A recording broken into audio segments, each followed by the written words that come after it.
was a very positive call. The focus of the call was really Russia, Ukraine did come up, but the focus was mainly on the trade deal that we are working on with China and those relations and how they are moving in a positive direction. President also addressed our farmers, and we are pleased with what we've seen from the Chinese, and they feel the same way.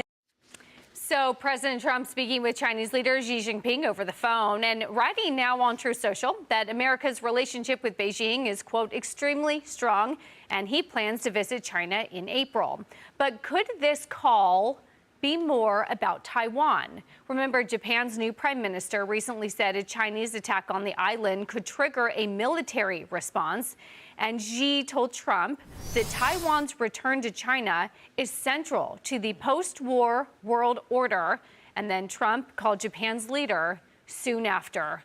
Liz, your take on this? Yeah, this worries me I very much. I don't really want Trump to go to China. I think it's always sort of putting yourself in the hands of a tremendous sort of PR show that China puts on. Remember, Janet Yellen crossing the stage, sort of hat in hand to visit, shake hands with Xi Jinping. Same thing with a number of other people, including Antony Blinken. I just think they set it up to make Xi Jinping look like the big guy in the world. And from the Chinese perspective, he is. I think it's much better when he comes here. But anyway, what does Trump want out of this? Yeah, I think he's going to be very focused on trade.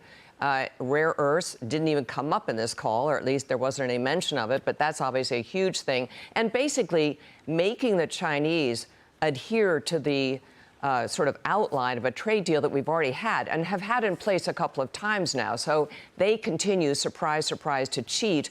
And I just hope that Trump doesn't get a little bit soft about this because, yes, he really wants them to buy soybeans. What is he going to be willing to give away to make sure that they actually are buying American soybeans? Because that's very important for President Trump. The farming community is turning pretty negative on the president. He needs those votes in the midterms.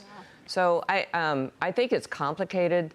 He wants China to stop buying Russian oil. That's not going to happen. We've already seen that.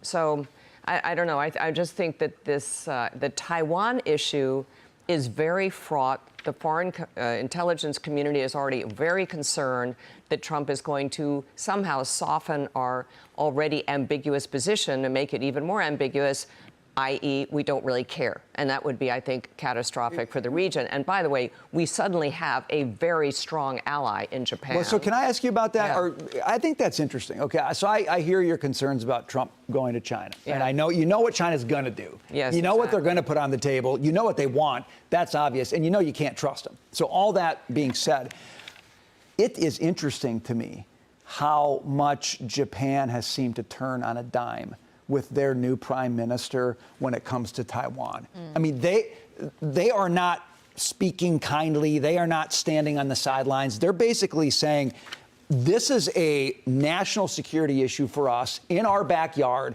We do not want to see this happen, and we're not messing around. So I kind of wonder, and you know, President Trump, I think, gets along very well with this new prime minister in Japan. So is President Trump going to China, focusing on trade? Maybe we're all wondering about his view on Taiwan, but he knows he's got a new ally on Taiwan that we've never had before.